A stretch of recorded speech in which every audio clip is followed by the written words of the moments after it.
오늘 우리에게 주신 하나님의 말씀 마가복음 2장 14절부터 17절까지 함께 봉독하겠습니다. 또 지나가시다가 알페오의 아들 레위가 세관에 앉아 있는 것을 보시고 그에게 이르시되 나를 따르라 하시니 일어나 따르니라. 그의 집에 앉아 잡수실 때에 많은 세리와 죄인들이 예수와 그의 제자들과 함께 앉았으니 이는 그러한 사람들이 많이 있어서 예수를 따름이러라.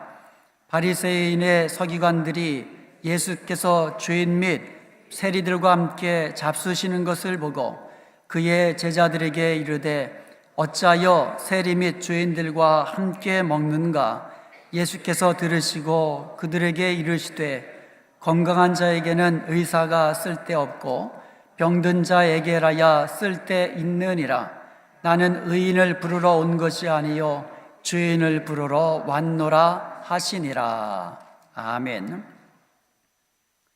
성경에 보면 예수님을 부르는 호칭이 다양하게 나오지요. 하나님의 아들, 그리스도, 나사렛 예수, 다윗의 자손 예수, 살아계신 하나님의 아들, 이렇게 여러 가지 예수님을 부르는 호칭이 나오지만 예수님이 자기 스스로에게 붙이신 호칭이 있습니다. 그게 인자라는 말입니다. 인자.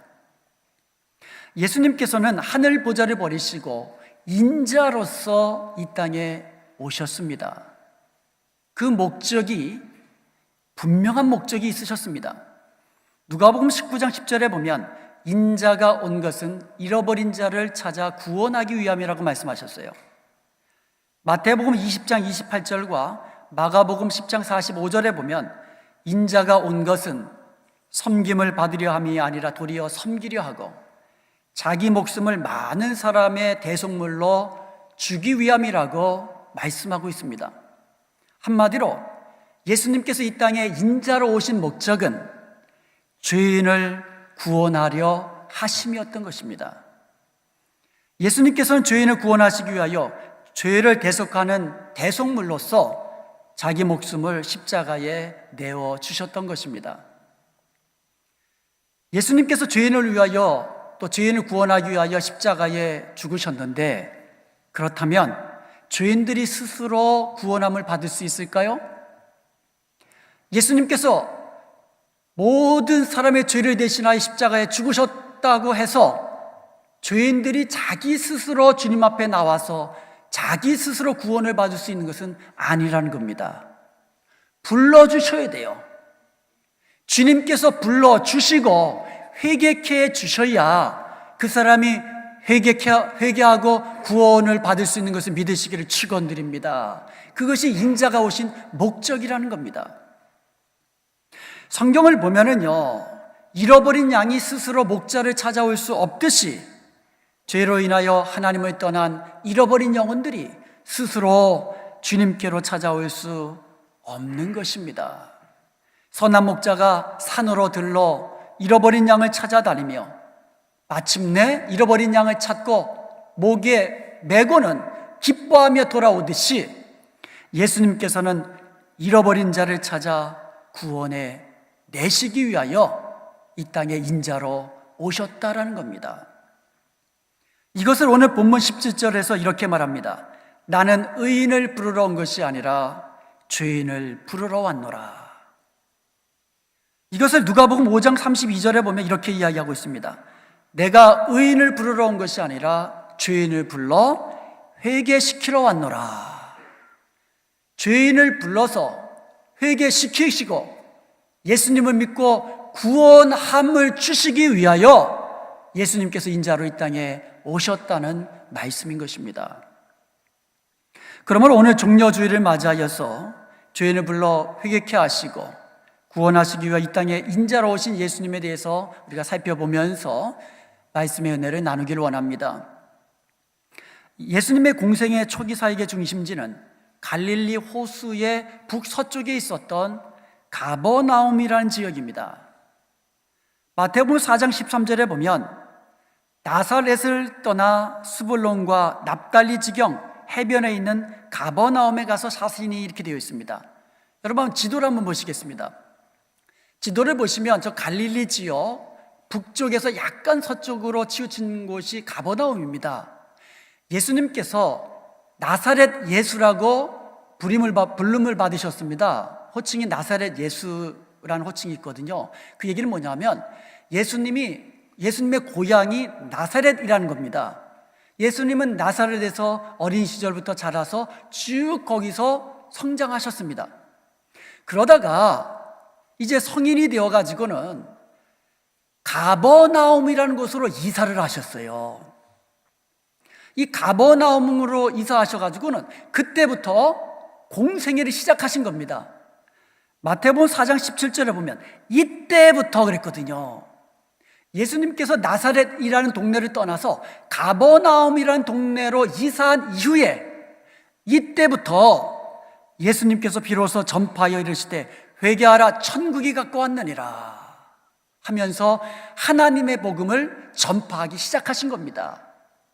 하나님이 능력으로 임하셨음을 귀신들을 내어 쫓으시며 모든 병자들을 고치시는 그 능력, 권능을 행하시면서 하나님의 나라가 이 땅에 능력으로 임하신 것을 선포하셨다는 겁니다. 즉 나사렛은 예수님이 성장하신 제1의 고향이라면 가버나움은 공생애를 시작하기 전에 이사하셔서 그것 중심으로 구원 사역을, 천국 복음을 전파하신 제2의 고향이며 선교센터, 이런 역할을 한 것이 가버나움입니다. 굉장히 중요한 의미를 가지고 있는 지역입니다. 그래서 마태복음 9장 1절에 보면 가버나움을 본 동네라고 언급하고 있어요. 예수님께서 다른 갈릴리 지역을 다니시면서 전도하시다가 본 동네로 돌아가셨다고 했거든요. 여기서 말하는 본 동네가 나사렛이 아니고 가버나움입니다. 그의 자신의 동네라는 뜻이지요. 이처럼 예수님은요, 가버나움이라는 곳에서 복음을 전파하는 것을 시작하셨고 귀신을 내어쫓으며 병든 자를 고치시며 하나님의 나라가 능력으로 임하시는 것을 증명해 보이셨고 예수님은 그곳에서 고기를 잡던 어부 출신의 베드로와 그의 형제 안드레를 제자로 불러주셨고 그곳에서 야고보와 그의 형제 요한을 제자로 불러주셨던 것입니다. 그리고 오늘 본문에서 보듯이 세관에 앉아 있었던 레위를 불러주신 것입니다. 가버나움은 교통의 요지였습니다. 그래서 군사와 상업의 요충지였습니다. 예수님 당시에 로마 군대가 그래서 거기 주둔하고 있었고요. 세관이 거기에 있었습니다. 예수님께서는 하루는 세관에 앉아있는 레위를 보시고 나를 따라라 말씀하셨습니다. 그랬더니 레위는 벌떡 일어나서 즉시로 예수님을 따라 나섰습니다. 그리고 예수님을 자기 집으로 초청해서 큰 잔치를 만들고는 자기의 가족들, 아마 친척들을 불러서 예수님 앞으로 인도했을 것입니다. 그리고 자기의 동료, 다른 세리들을 다 불러다가 초청을 해다가 예수님께로 인도한 것입니다. 바리새인들과 서기관들이 이것을 보고는 예수님의 제자들에게 어찌하여 세리와 죄인들과 함께 먹는가? 이렇게 비난을 합니다. 예수님이 세리들과 죄인들과 함께 식사를 하는 것을 못마땅하게 본 겁니다. 이것을 들은 예수님은 17절에서 이렇게 말씀하셨습니다. 건강한 자에게는 의원이 쓸데없고 병든 자라야 쓸데가 있나니 나는 의인을 부르러 온 것이 아니라 죄인을 불러서 회개시키러 왔노라고 말씀해 주셨던 것입니다. 예수님은 죄인을 불러 회개케 하시고 구원하기 위하여 이 땅에 오신 것을 믿으시기를 축원드립니다. 죄인을 불러 회개시키시고 구원하시기 위하여 이 땅에 오셨다라는 겁니다.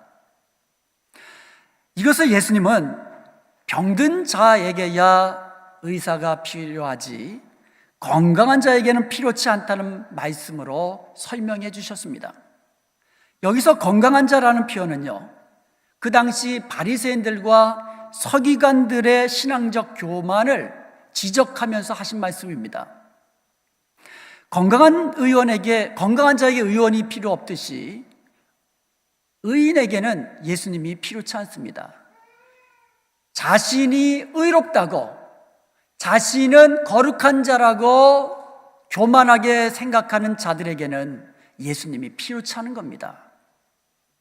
오직 나는 죄인이라고 이렇게 생각하는 사람에게만 예수님이 필요한 것입니다. 바리새인들과 서기관들은요, 자신들을 의롭다고 생각했어요. 거룩하다고 생각했습니다. 특별히 바리새인들은요, 안식일을 철저히 지켰습니다. 11조도 철저하게 드렸습니다. 온전하게, 자기들 생각으로 온전하게 드렸습니다.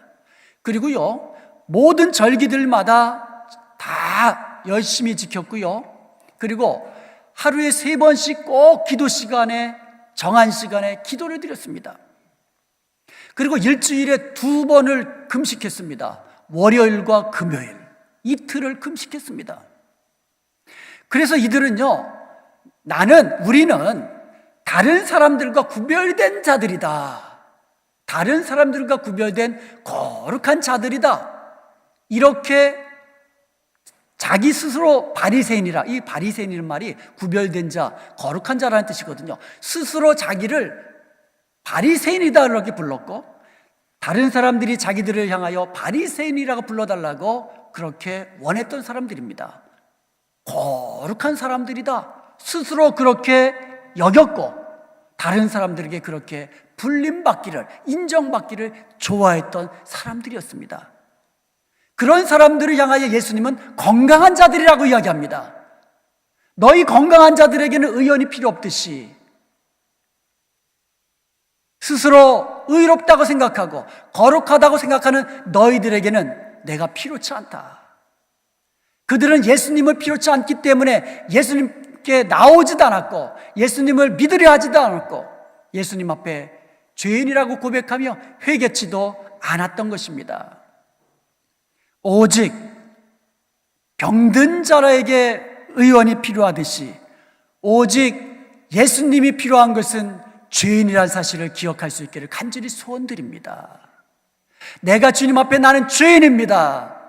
이렇게 고백하고 인정하는 그 사람이 예수님이 찾아오셔서 우리를 회개케 하시고 구원해 주시는 그 같은 놀라운 은혜를 누릴 수 있는 것을 기억할 수 있기를 간절히 소원드립니다. 예수님은 우리 영혼의 의사이십니다. 우리의 영혼의 질병의 근원은 죄라는 사실을 사람들은 모르고 있습니다. 그런데 우리 주님은 그것을 정확히 아시는 분이십니다. 여러분, 병든 사람이 의사를 찾아오면 무턱대고 치료하지 않습니다. 무턱대고 째고 수술하지 않습니다. 먼저 진찰을 하고 진단을 먼저 하는 겁니다. 정확한 병명이 무엇인지 알아야 그 다음에 치유할 수 있는, 치료를 할 수가 있는 것입니다.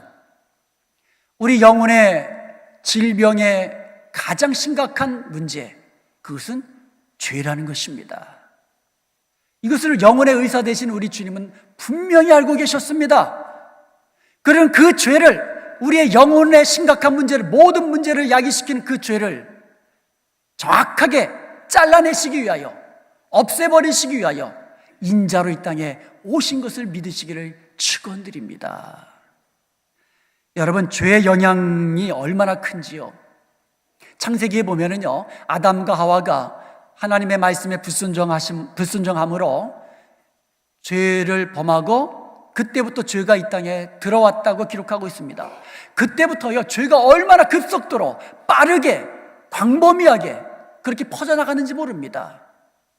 곧이어서요, 죄로 인하여서 하나님과의 관계가 끊어지는 영적인 죽음을 맞이하게 됩니다. 육신적으로는 질병과 죽음이 찾아오게 되었습니다. 그리고 인간관계 속에서도 미움이 찾아오고, 곧이어서 형이 동생을 죽이는 그와 같은 살인사건이 발생하게 됩니다. 곧이어서요, 살인과 폭력이 넘쳐나게 됐고요, 전쟁이 생겨나고요, 죄악이 세상을 가득 차게 되었고요, 마음으로 생각하는 모든 계획까지도 악하게 되었던 것입니다. 하나님이 정하신 창조의 질서를 어기는 동성애가 횡행하기 시작했고요, 하나님에게까지 높아지려는 교만의 극치를 달리기 시작했던 것입니다. 그 결과 모든 인간은 죄로 말미암아 멸망하게 된 것입니다. 모든 인간은 죄로 인하여 멸망하게 되는 그와 같은 결과, 궁극적으로 멸망에 이르는 비극을 자초하게 된 것입니다. 이 모든 원인이 죄라는 사실입니다. 주님은 이렇게 죄로 인하여 멸망받을 우리를 부르시고 회개케 하시고 구원하시기 위하여 이 땅에 인자로 오신 것을 믿으시기를 주님의 이름으로 축원드립니다. 예수님은 우리의 죄의 문제를 정확하게 보시고 진단하는 의사십니다. 그리고 우리를 얽매이고 억압하고 우리를 저주의 틀 안으로 묶어놓는 그 모든 원인이 죄라는 사실을 정확하게 진단하시는 영적인 의사 되신 우리 주님께서 우리를 불러주시는 것입니다. 그리고 회개케 하신다는 것입니다. 본문에 나오는 바리새인들과 서기관들은 이것을 믿지 않았습니다. 그들은요, 자신의 죄를 볼 수 없는 영적인 소경들이었습니다.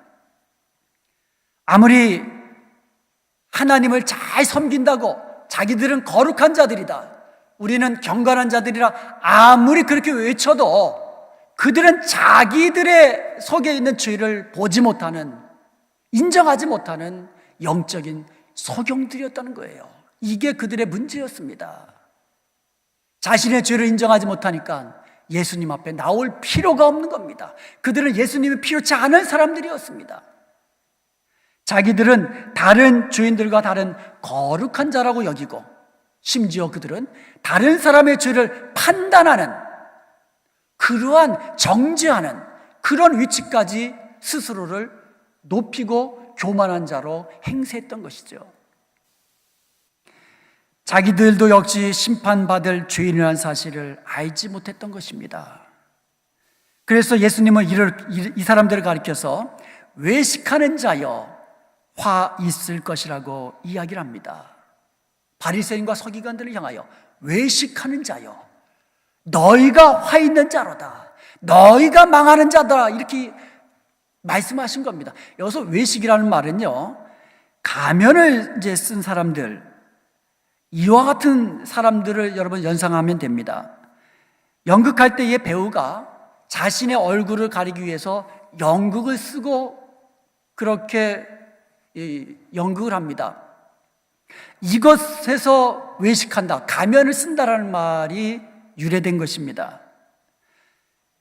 자신의 본 모양, 본 얼굴을 가면으로 가리고, 그리고 마치 가면을 쓴 그 사람처럼 그렇게 행동하는 거죠. 예수님은 이 사람들을 가리켜 휘칠한 무덤이라고도 말씀하셨어요. 겉은 하얘요. 겉은 하얗게 휘칠하고 있지만 그 속은 죽은 시신들입니다. 그들은 스스로를 의인으로 여기고 거룩한 자들이라고 여겼지만 그들은 실상은 죄 가운데서 멸망당하는 죄인들이었다는 사실을 예수님은 지적하는 겁니다. 그것들을 모르고 있었던 것이고 인정하지 않았던 것 뿐이라는 것이죠. 죄인에게는 영혼의 의사이신 예수님이 필요합니다. 예수님이 말씀하셨습니다. 인자가 온 것은 의인을 찾으러 온 것이 아니고 죄인을 불러서 회개케 하기 위함이라고 분명히 말씀해 주셨습니다. 내가 죄가 있다면 예수님께로부터 숨어서는 안 돼요. 아담과 하와가 죄를 범한 후에 아담아 아담아 부르시는 주님의 낯을 피해서 숨었잖아요. 죄가 있어서 숨는다고 해결되는 거 아닙니다. 나는 죄가 없어, 아무리 그렇게 외쳐도 되는 거 아닙니다. 나는 거룩한 자야, 아무리 도덕적으로 나의 어떤 선함을 드러내면서 주님 앞에 그것을 내세워도 해결되는 거 아닙니다. 사람들은 가면 뒤에 자기를 숨기려 합니다. 세상에서 높은 신분의 가면을 쓰고, 세상에서 어떤 능력 있는 자라는 가면을 쓰고, 세상에서 자신의 도덕적인 가면을 쓰고 그 뒤에 숨으려고 합니다. 그래서 죄가 해결되지 않습니다. 주님 앞에 나와야 합니다. 찾아와 오셔서 부르시는 주님 앞에 무릎을 꿇고 베드로처럼 나는 죄인으로소이다, 이렇게 주님 앞에 자기의 죄를 고백하고 주님 앞에 온전히 자신을 내어드릴 때에 우리의 죄가 사함받는 것을 우리는 기억해야 될 줄로 믿습니다. 건강한 자에게는 의원이 필요 없듯이 병든 자에게만 의원이 필요한 사실을 우리는 기억해야 될 것입니다. 나는 건강한 자인가? 아니면 병든 자인가? 나는 하나님 앞에 의인으로 세울 수 있는 자인가? 아니면 나는 주님 앞에 설 때마다 나는 죄인입니다, 이렇게 겸손하게 고백하는 자인가? 스스로 돌아보아야 될 줄로 믿습니다.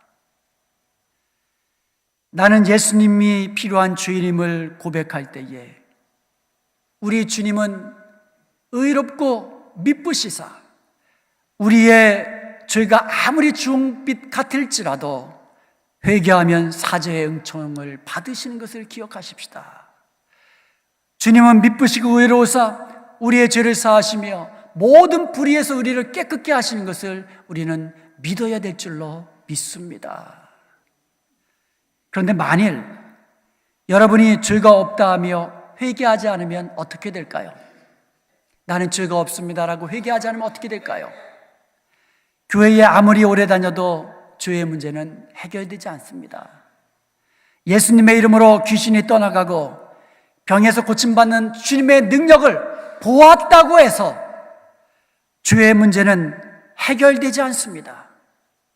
죄의 민조는 오직 내가 죄인임을 고백하고 나의 죄를 자백하며 회개할 때에 해결되고 죄사함을 받는 것을 우리는 기억해야만 합니다. 예수님의 초기 사역의 중심지는 갈릴리 지역이었고 그 중에서도 가장 중요한 지역이 가버나움이라고 말씀을 드렸습니다. 가버나움은요, 엄청난 특권을 누렸던 지역입니다.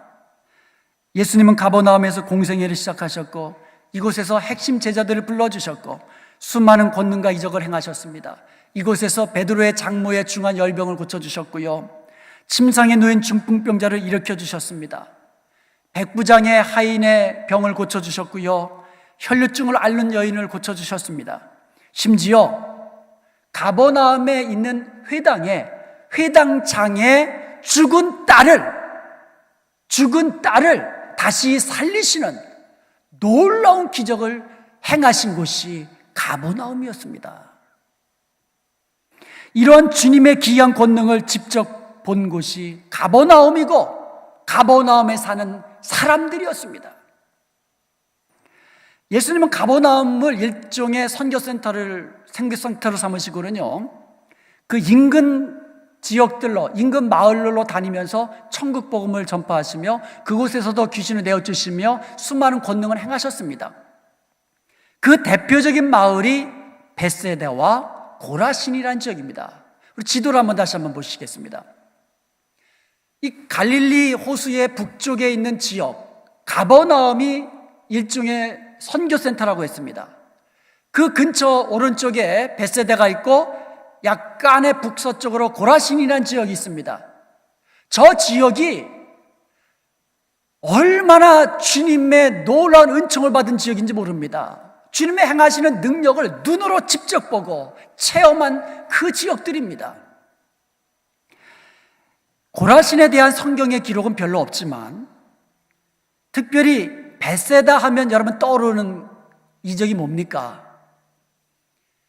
사복음서에 다 기록된 기적이 몇 가지 안 되는데 그 중에 대표적인 것이 오병이어의 기적입니다. 벳세다 광야에서 오병이어의 기적을 예수님께서 행하셨습니다. 그 놀라운 광경을 친히 눈앞에서 목격한 것입니다.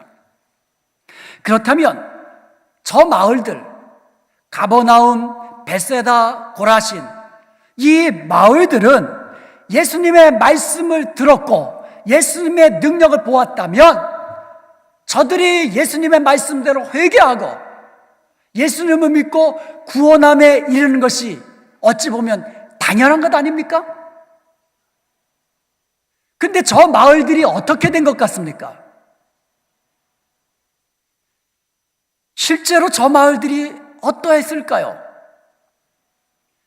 마태복음 11장 20절에 보면 예수님께서 권능을 가장 많이 행하신 고을들이 회개치 아니함으로 그때에 책망하셨다라고 기록하고 있어요. 예수님이 가장 권능을 많이 행하신 고을들이 어디입니까? 고라신, 벳세다, 가버나움 이 지역들 아닙니까? 그런데 이 지역들이 회개치 않았다라는 거예요. 그들은 예수님의 전하는 복음을 듣고도 회개치 않았습니다. 예수님이 행하시는 권능을 보면서 오히려 자기들이 교만해진 거예요. 자기들이 교만해진 겁니다. 그리하여 주님께로부터 책망을 받게 된 겁니다. 마태복음 11장 21절에 보면 화 있을진저 고라시나 화 있을진저 벳세다야 너희에게 행한 모든 권능을 두로와 시돈에서 행하였더라면 그들이 벌써 베옷을 입고 제에 앉아 회개하였으리라. 마태복음 11장 23절에서 24절에도 보면 가버나움아 네가 하늘에까지 높아지겠느냐 음부에까지 낮아지리라. 네게 행한 모든 권능을 소돔에서 행하였더라면 그 성이 멸망하지 아니하고 오늘날까지 있었으리라. 내가 너에게 이르노니 심판날에 소돔 땅이 너보다 견디기 쉬우리라. 얼마나 무서운 말입니까? 소돔성이 어떤 곳입니까? 소돔과 고모라 성은요 방탕하고 음란한 도시의 상징이었습니다. 결국 그들의 죄악으로 인해서 하늘에서 유황불이 떨어져 내려와서 불타서 오늘날 흔적도 없이 사라져버렸습니다. 예수님께서 가버나움에서 행하신 권능들을 조금이라도 소돔 땅에서 행하였더라면 그 소돔성이 회개하고 심판을 면하였을 것이다라는 말입니다. 가버나움에 있는 사람들 그 수많은 권능을 보고 예수님이 친히 말씀하시는 천국 복음을 듣고도 회개하라는 메시지를 듣고도 그들은 회개치 아니하였습니다. 오히려 자신을 높여서 교만하게 행하며 예수님을 의지하지 않았고 회개치 않았고 예수님을 믿지 않았다라는 겁니다. 아니 어떻게 예수님이 행하신 그 놀라운 권능을 보고도 어떻게 예수님을 믿지 않았을까요? 어떻게 그런 일이 있었을까요? 여기서 우리는 중요한 교훈을 얻게 됩니다. 끝까지 회개하지 않고 믿지 않으면 심판과 저주를 받게 된다는 것이고, 그리고 아무리 많은 기적을 듣고 아무리 많은 능력을 경험했다 할지라도 그것이 우리로 하여금 회개케 하며 믿음을 갖도록 우리로 구원에 이끌지 못한다는 사실입니다. 능력이 우리를 회개로 이끄는 거 아닙니다. 능력이 우리를 믿음으로 이끄는 거 아닙니다. 반대로 그 어떤 죄인이라 할지라도, 세리라 할지라도, 사람들에게 손가락질 당하는 창기들이라 할지라도 누구든지 자기의 죄를 회개하고 예수님을 믿기만 하면 모든 죄 사함받고 구원함에 이른다는 사실을 예수님께서는 분명히 말씀하고 계신 줄로 믿습니다. 오늘 본문 말씀을 통하여 우리가 그것을 분명히 깨달아야만 합니다. 회개라는 것은 유턴입니다. 내 마음대로 살다가 세상 것 따라 살다가 유턴하는 겁니다. 유턴하기 위해서는 제일 먼저 내가 죄인이라는 사실을 깨달아야만 합니다. 베드로처럼 나는 죄인으로서이다. 이렇게 자신의 죄인됨을, 내가 죄인됨을 깨달아야만 합니다. 그리고는 애통해야 돼요. 나의 죄를 애통해야만 합니다. 그리고는 주님께로 돌아와서 이제부터는 하나님의 사람으로 살겠습니다. 하나님을 섬기며 살겠습니다. 이렇게 의지적으로 결단해야만 합니다. 이것이 회개입니다. 혹시 아직까지 회개하지 못하고 예수님을 믿음으로 영접하지 못하신 분이 있습니까? 회개하고 예수님을 구주로 믿으시길 바랍니다. 먼저 내가 죄인임을 인정하고 깨닫고 여러분의 모든 죄를 주님 앞에 낱낱이 고백하며 애통하며 그렇게 자백하시기 바랍니다. 그리고 나 같은 죄인, 주님께서 나 같은 죄인을 구원하시기 위하여 이렇게 인자로 오셨음을, 십자가에 달려 죽으셨음을 기억하면서 십자가 앞에 온전히 내어주시기 바랍니다. 이제부터 하나님을 사랑하고 섬기며 살겠습니다. 주님을 마음에 모시기로 그렇게 영접하십시오. 그러면 주님께서 여러분의 죄를 용서해 주시고 여러분을 구원해 주시는 것을 믿으시기를 축원드립니다. 그 생생한 증인이 바로 오늘 본문에 나오는 레위였습니다. 레위는 세리였습니다. 당시 세리들은요, 로마 제국에 붙어서 자기 동족 유대 민족의 피를 빨아먹는 매국 노요 죄인으로 그렇게 여겨졌던 사람입니다. 그런 레위에게 예수님이 찾아오셔서 나를 따르라고 불러주신 것입니다. 이것이 죄인을 부르시는 주님의 은혜입니다. 죄인을 부르시는 주님의 은혜입니다.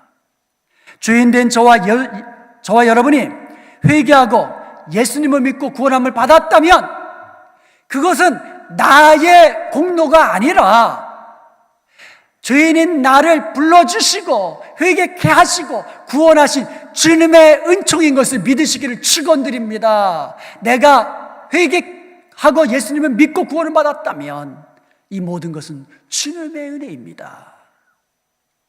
그리고 레위는요, 예수님의 제자가 되는 놀라운 축복을 누리게 됩니다. 레위의 다른 이름이 마태예요. 마태복음을 기록한 마태가 오늘 본문의 세리였던 그 레위였다는 것입니다. 시몬이 제자가 된 이후에 반석이라는 뜻의 베드로라는 이름을 얻게 됩니다. 아마도 마찬가지로 레위라는 이 사람이 예수님을 따라 제자가 된 이후에 하나님의 선물이라는 뜻을 가진 마태라는 이름을 얻게 된 것 같아요. 그리고 레위는요, 예수님께서 나 같은 죄인 찾아오셔서 구원해 주신 것도 감사한데 제자 삼아 주신 것을 너무너무 기뻐하고 감사하고 이 은혜를 주체할 수 없어서 예수님과 예수님을 따르는 제자들을 자기 집으로 모셔드리고 큰 잔치를 마련합니다. 그리고 가족들에게 예수님을 소개합니다. 다른 동료 세리들을 초청하여서 예수님께로 인도합니다. 이것이 바로 죄사함 받고 구원 얻은 성도들의 모습이 되어야 될 줄로 믿습니다. 내가 받은 이 구원의 은총을 감사하며 기뻐하며 즐거워하며 다른 한편으로는 다른 사람도 예수님으로 인하여 회개하고 구원을 누린다는 사실을 기억하고 예수님께로 부지런히 인도해야 되는 것이 구원함을 받은 저와 여러분의 모습인 줄로 믿습니다. 오늘은 종료주일입니다. 내일부터 한 주간 고난주간입니다. 우리 죄를 대신하여 십자가에 피 흘려 죽으신 예수님의 고난을 묵상하며 경건하게 한 주를 보내시기 바랍니다. 그리고 우리의 죄를 용서하시고 구원해 주신 주님의 사랑과 은총을 기억하며 감사하면서 한 주간을 보내실 수 있기를 바랍니다. 그리고 남은 생에는 주님의 구원의 은총을 감사하며 부지런히 많은 사람을 주님께로 인도하는 복된 저와 여러분이 되시기를 주님의 이름으로 간절히 축원드립니다.